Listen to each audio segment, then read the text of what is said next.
सभी को नमस्कार। मैं इंदिरा सैनी आज की हिंदी की कक्षा में आप सभी का स्वागत करती हूँ। आज हम स्नातक द्वितीय वर्ष के लिए रीति काव्य के अंतर्गत घनानंद द्वारा रचित घनानंद कवित के कुछ पद पढ़ेंगे। घनानंद जी रीति काल के प्रसिद्ध कवि रहे हुए हैं। ये रीति काल में रीति मुक्त काव्य धारा के कवि रहे हैं। इन्होंने स्वच्छंद प्रेम का चित्रण अपने काव्य में किया है। घनानंद कवित। झलके अति सुंदर आनन गोर, छके दृग राजत काननी छवे, हंसी बोलनी में छवि फूलन की बरसा, उर ऊपर जाती है हवे, लट लोल कपोल कलोल करे, कलकंठ बनी जल जावली द्वे, अंग अंग तरंग उठी दुती की, परिहे मनोरूप अबे धर चवे। प्रस्तुत पद में घनानंद जी ने एक नायिका के बाह्य सौंदर्य का भावपूर्ण चित्रण किया है।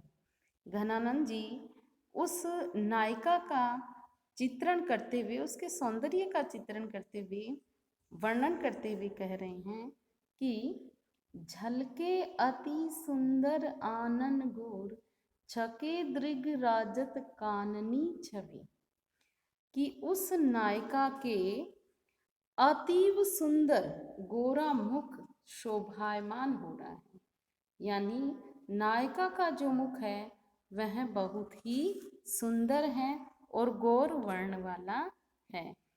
छके दृग राजती काननी छवि, और उस नायिका के दृग यानी नेत्र, उसके जो नेत्र हैं वह इतने विशाल और कानों तक लंबे हैं, वह बहुत ही मस्त लग रहे हैं। अर्थात उस नायिका के क्या है, नेत्र इतने लंबे हैं कि वह कानों तक फैले हुए हैं और वो बड़े बड़े नेत्र जो हैं बहुत ही सुंदर और मस्त लग रहे हैं। हंसी बोलनी में छवि फूलन की वर्षा, उर ऊपर राजती है हवे। उसका हंसते हुए बोलना ऐसी शोभा बढ़ा रहा है कि फूलों की वर्षा हो रही है और वह वर्षा देखने वालों की छाती पर हो रही है। यानी उसका जो हंसते हुए बोलना क्या है, फूलों की वर्षा, और देखने वाला है उसके हृदय पर वह फूलों की वर्षा हो रही है। लट लोल कपोल कलोल करे, कलकंठ बनी जल जावली द्वे, और उसके चेहरे पर चंचल लटें निरंतर हिलडुल रही हैं। उसके सुंदर गले में मोतियों की 2 लड़की माला सुशोभित हो रही हैं। अंग अंग तरंग उठे दुती की, परिहे मनोरूप अबे धर चवे।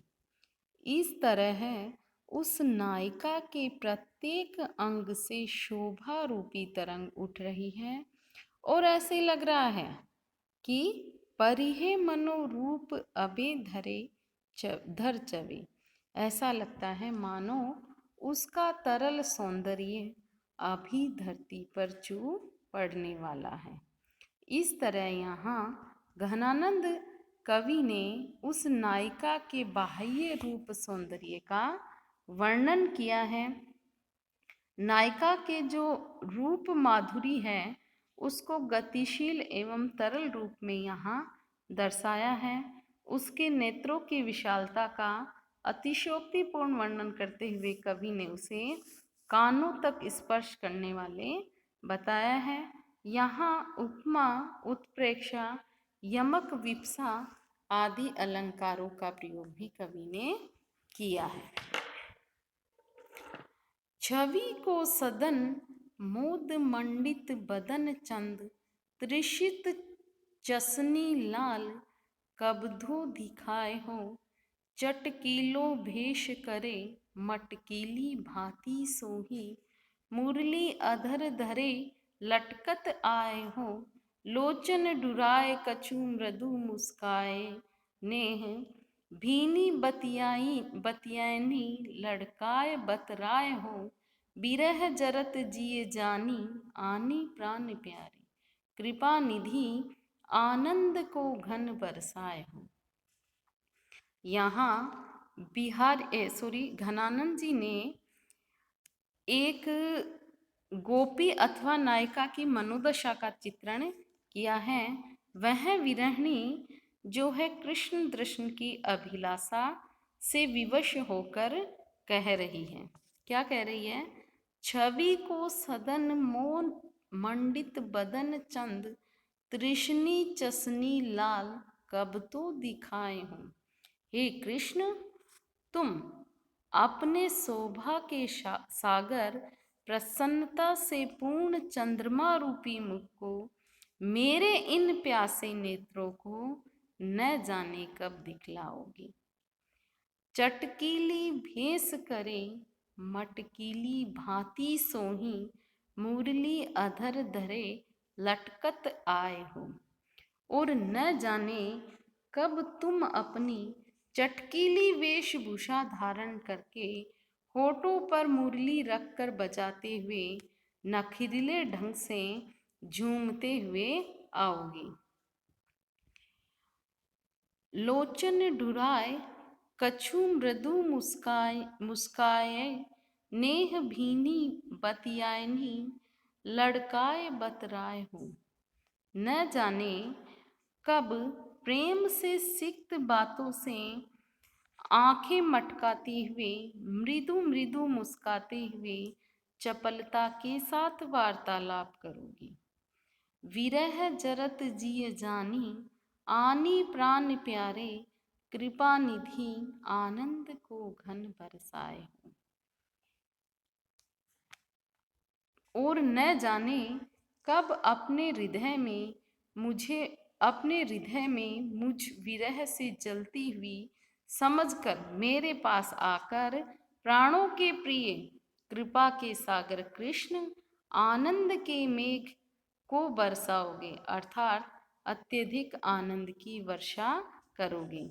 यानी वह विरहिणी यह कह रही है कि आप स्वयं कब आके मेरी विरह व्यथा को शांत करके मुझे आनंद प्रदान करोगी। यहाँ प्रियतम की रूप छवि के साथ समस्त व्यवहार को प्रेमानुकूल बताकर उनके संयोग की लालसा जो है विरहिणी नायिका के द्वारा व्यक्त की गई है। यहाँ रूपक उपमा और काव्यलिंग अलंकारों से कवि ने पद को सजाया है। वहीं मुस्कानी वहीं मृदु बतरानी, वहीं लड़कीली बानी, आनी उर में आरती है, वहीं गति लेन ओ बजावनी ललित बेन, वहीं हंसी देन हियरा तेन टरती है, वहीं चतुराई सो चिताई चाहिबो की छवि, वहीं छेलताई न छिनक बिसरती है, आनंद निधान प्राण प्रीतम सुजान जू की, सुधी सब भातिन सो बेसुध करती है। यहाँ जो घनानंद जी ने एक नायिका के कथन का वर्णन किया है, वह नायिका श्री कृष्ण की संयोगकालीन मुद्राएं एवं चेष्टाओं व क्रियाकलापों का स्मरण करती हुई अपनी विरह वेदना कहती है। वह कह रही है, वहीं मुस्कानी वहीं मृदु बतरानी, वहीं लड़कीली बानी, आनी उर्मी आरती है। प्रियतम सुजान की वह मधुर मुस्कान, उसका वह मंद मंद माधुर्यपूर्ण वार्तालाप करना और उनका वह हाव भाव तथा चपलता पूर्वक बातें करने का स्वभाव बार बार स्मरण आते ही मेरे हृदय में अड़ जाता है यानी अर्थात श्री कृष्ण की स्मृति आने पर उनकी मधुर मुस्कान, उनकी चुलबुली आदत और बात करने का तरीका है वह हृदय में आकर छा जाता है, यानी वो सारी स्मृतियाँ मुझे आ जाती हैं। वह गति लेन ओ बजावनी ललित बेन, वहें हंसी देन हियरा ते न टरती है। उनका वह ताल स्वर के साथ अंग संचालन करना अर्थात नाचना, सुंदर ढंग से बांसुरी बजाना तथा समय समय पर हंस देना मेरे हृदय से टलता नहीं है। अर्थात मेरे हृदय में जो है उनका नाचना, बांसुरी वादन करना, ए कारण ही उनकी हंसी जो आके हृदय में समाही हुई है। वहीं चतुराई सो चिताई चाहिबे की छवि, वहीं छेलताई न छिनक बिसरती है। इसे मैं सदा ही स्मरण करती हूँ। किनको? जो श्री कृष्ण की है वह चतुरता के साथ जगाई गई चाह भरी इच्छा, चाहत भरी शोभा तथा वह रसिकता से भरे छेलपन आदि क्षण भर के लिए भी मुझसे नहीं भुलाई जाती। आनंद निधान प्राण प्रीतम सुजान जू की, सुधी सब भातिन सो बेसुधी करती हैं। इस प्रकार आनंद के आधार प्राणों से अधिक प्रिय सुजान की स्मृति आती रहती है और उससे मैं बेसुध हो जाती हूँ। अर्थात वह मधुर स्मृति मुझे बेसुध कर देती है। इस तरह मैं विरहिणी नायिका विरह काल में जो है श्री कृष्ण अपने प्रियतम की जो मधुर स्मृतियां हैं उनको याद करके बेसुध होती हैं, व्यथित होती रहती हैं। इस पद में कवि ने भावों की कोमलता एवं अभिव्यक्ति की सशक्तता के लिए मुहावरों का भी प्रयोग किया है। लाक्षणिक भाषा जो है वह घनानंद जी की एक प्रमुख विशेषता में, भाषा की जो है प्रमुख विशेषता में आती है। घनानंद जी की जो भाषा है वह ब्रज भाषा है, लेकिन वह भावों के अनुरूप ही है। यहाँ कवि ने यमक, काव्यलिंग आदि अलंकारों का भी प्रयोग किया है। जासो प्रीति ताही निठुराई सो निपटने, कैसे करी जिए की जरनी सो जताइए। महानिर्दयी दई कैसे के जीवाऊं जीव, बेदन की बढ़वारी कहाँ लोह दुराइए।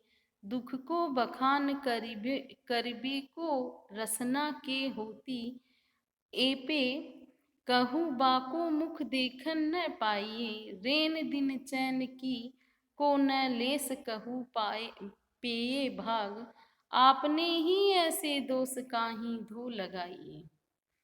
यहाँ कवि घनानंद जी हैं, वह कोई विरहिणी नायिका के उपालंब भाव का चित्रण इसमें किया है। यानी विरहिणी नायिका है वह उपालंब देती हुई कह रही है। किससे कह रही है? अपनी सखी से वह अपनी बात कह रही है। जासो प्रीति ताही निठुराई सो निपटने, कैसे करी जिए की जरनी सो जताइए। विरहिणी नायिका अपनी सखी से कह रही है अपनी व्यथा उपालंब भाव से कि जिससे प्रेम किया वही प्रेम व्यवहार में एकदम निष्ठुरता का परिचय दे रहा है, तो फिर हृदय की विरह वेदना की जलन को किस तरह बताया जाए, अर्थात किस तरह मैं अपनी विरह व्यथा को अभिव्यक्ति दूं कि प्रेम व्यवहार में कठोरता रखने वाले प्रियतम को अपने हृदय की वेदना बताना कठिन कार्य है। महानिर्दयी दई कैसे के जीवाऊं जीव, बेदन को बढ़ावरी कहाँ लो दुराई। वह प्रियतम तो अत्यधिक निर्दयी है, अथवा मेरा भाग अतीव निर्दयी है। इसलिए मैं अपनी व्यथित आत्मा को कैसे जीवित रख सकूं और विरह वेदना की बढ़ती हुई दशा को मैं कैसे छिपाकर रख सकूं। दुख को बखान करीबे को रसना के होती, एपे कहूँ बाको मुख देखन न पाइए। अपनी विरह व्यथा का वर्णन करने के लिए यदि जीभ होती तो भी उस निर्दयी प्रियतम का मुख क्या कहीं देखना न चाहती। रेन दिन चैन को न लेस कहू पे ये भाग, आपने ही ऐसे दोष काहीं दो लगाइए। मेरा भाग्य रात दिन लेश मात्र भी चैन कैसे पा सकता है, अर्थात रात दिन मेरे हृदय में चैन नहीं है। यह सारा दोष निर्दयी प्रियतम का ही है, तो फिर इसका दोष अपने ऊपर जाने कैसे लगाया जा रहा है। अर्थात विरह वेदना एवं मानसिक अशांति का मूल कारण निष्ठुर प्रियतम का कठोर व्यवहार है, परंतु इसका दोष हम पर लगाया जा रहा है। यह उचित नहीं है, अनुचित है। यहाँ विरहिणी नायिका उपालम दे रही है कि ये विरह जो है उस दशा का दोष मुझ पे लगाया जा रहा है, मैं नहीं, वास्तव में मेरा प्रियतम है, वह निर्दयी हो गया, निष्ठुर हो गया है, मेरी तरफ उसका ध्यान नहीं है, मुझे छोड़ के चला गया है, इसलिए मैं जो है विरह से व्यथित हूँ। यहाँ प्रियतम को निष्ठुर और निर्दयी बताकर उसके प्रति उलाहना उपालम का भाव व्यक्त किया गया है। नायिका की विवशता और मधुर उपालंब सशक्त रूप में कवि ने अभिव्यक्त किया है। अनुप्रास, आक्षेप और काव्यलिंग अलंकारों का प्रयोग यहाँ किया गया है। भोर ते सांझ लो कानन और निहारती, बावरी नेकू न हारती। सांझ ते भोर लो तारनी, ताकी बो तारनी सो इक तार न टारती। जो कहूँ भाव तो दिठी परे, घन आनंद आसुनी ओसर गारती। मोहन सोहन जोहन की लगिए रहे आँखिन के उर आरती। प्रस्तुत जो पद है उसमें कवि घनानंद ने प्रियतम की एक ऐसी नायिका का चित्रण किया है जो अपने प्रियतम की लगातार प्रतीक्षा कर रही है, परंतु उसके सामने आ जाने पर निरंतर अश्रुपात के कारण वह उसे देख नहीं पाती, वो अवसर गवा देती है। कवि घनानंद कह रहे हैं, भोर ते सांझ लो कानन और निहारती, बावरी नेकू न हारती। कि वह विरहिणी नायिका सुबह से लेकर सायकाल तक जंगल की ओर देखती रहती है और बावली बनी हुई वह थोड़ी भी नहीं थकती है कि प्रियतम कृष्ण गोचारण कर वन से घर आएंगे। इसी लालसा से वह सुबह से लेकर शाम तक वन की ओर लगातार निहारती रहती है। सांझते भोर लो तारनी, ताकि बो तारनी सो इक तार न टारती। और इसी क्रम में वह सायकाल से लेकर सुबह तक अर्थात सारी रात तारों की ओर देखती रहती हैं, एक टक होके देखती रहती हैं। और पुतलियों से एकटक देखते रहने से उसकी जो देखते रहने पर तारों की ओर मतलब चाहे उसकी पुतली है वह एकटक देखती रहती है, फिर भी वह थकती नहीं है, एक नजर से ही तारों को देखती रहती है। जासो कछु भाव तो दीठी परे, घन आनंद आंसुनी ओसर गारती। घनानंद जी कह रहे हैं कि यदि संयोगवश उसके प्रियतम से दिखाई देते हैं, अर्थात प्रियतम की दृष्टि पड़ती है तो वह निरंतर आंसुओं को बहाने से वह अवसर गवा देती है। अर्थात उसके प्रियतम यदि उसे मिल भी जाते हैं तो वह उनको देखने की प्रसन्नता में अपनी विरह वेदना के कारण अश्रुपात करती रहती है, जिससे वह उन अपने प्रियतम को स्पष्ट देख भी नहीं पाती, वह अवसर गवा देती है। अर्थात अश्रुपात होने से उसकी दृष्टि धुंधली हो जाती है, तब प्रियतम को वह देख नहीं पाती। घनानंद कवि कह रहे हैं कि विरहिणी नायिका की यह बड़ी ही विचित्र दशा है। मोहन सोहन जोहन की लगिए रहे आखिन के उर आरती। आगे कह रहे हैं कि वह प्रियतम कृष्ण को सम्मुख देखने की प्रबल लालसा रखती है, उसकी आंखें उस ओर लगी रहती है तथा हृदय में देखने की लालसा है, इच्छा है, वह हमेशा ही बनी रहती है। यानी विरहिणी नायिका का एक ही उद्देश्य है कि वह कैसे भी अपने प्रियतम श्री कृष्ण को अपनी आंखों से देखें। यहाँ कवि ने नायिका के विरह दशा का मार्मिक चित्रण भी किया है। आंसुनी ओसर गारती में कवि यह कह रहे हैं कि आंसू जिस तरह गिरते जाते हैं उस अवसर में वह प्रियतम की छवि को अच्छे से देख भी नहीं पाती हैं। घनानंद जी हैं, इनके जो कवित हैं ये, इनमें घनानंद जी ने जो ब्रज भाषा का प्रयोग किया है वह भावों के अनुरूप है, लाक्षणिक भाषा है उनकी, और अलंकारों से सुसज्जित उनके पद हैं, और गति लयता छंदों में पर्याप्त है। आज की कक्षा के लिए हम इतना ही पढ़ेंगे, आगे का अंश हम अगली कक्षा में पढ़ेंगे। धन्यवाद।